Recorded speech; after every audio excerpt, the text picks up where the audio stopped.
Today's gradual report is brought to you by the hammock. Oh, sweet bejesus that I will be sitting in. Let's get to it, shall we? Welcome to the gradual report, where we gradually report. Silly Steffi 1494, right? In all caps. That's because it's obviously very important and extremely urgent. Do a surviving the zombie apocalypse video, followed by 9 exclamation points and a big smiley face.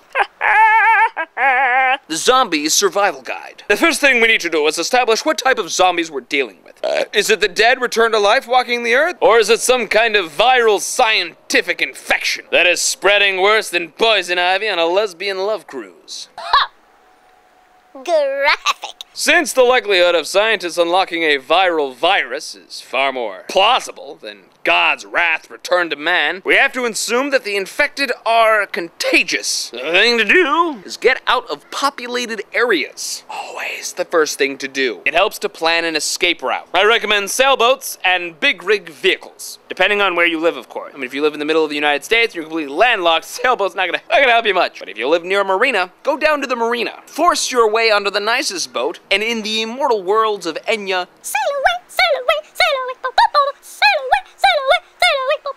at least that's how I remember the song being. Remember, law enforcement agencies will be completely ineffective in stopping you from stealing the sailboat because they're going to be dealing with a bunch of dead people, zombies, what have you. You know what I mean? Now, let's say you don't live near a marina and you're completely landlocked. Well, then you want to get into a big rig, some kind of a truck, or some other bone-crushing, people-plowing automobile. The important thing to remember here is that the infected are no longer people. Like dogs and cats, you can run over as many as you can fit under your car. Once you get to a secluded place, whether on a boat or in the mountains, you will need to locate water and set up some type of warning system to alert you of intruders. Like earthquakes and tornadoes, the best way to survive a zombie apocalypse is to be prepared and to not be afraid of turning to murder as a way to resolve simple disputes. What I do to prepare myself is I torture small animals to numb my feelings. That way, when I'm called upon to make the decision for the group as to whether or not this person is infected, even though they're showing no signs, you know, it's just a lot easier to snuff out their life when you can ignore their whimpering pleas.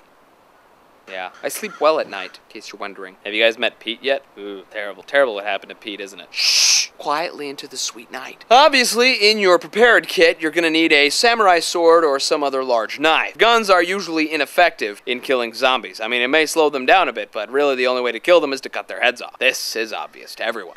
Final summation. When the dead start walking the earth, caveman rules are incited. Fight and flight separate the living from the undead. Keep your wits about you, and if you can outlast demons, an empty world of canned food and treats awaits you. I love you, my little lemon drops. And I'll see you on Wednesday, assuming there isn't a zombie apocalypse, where we'll continue our important work.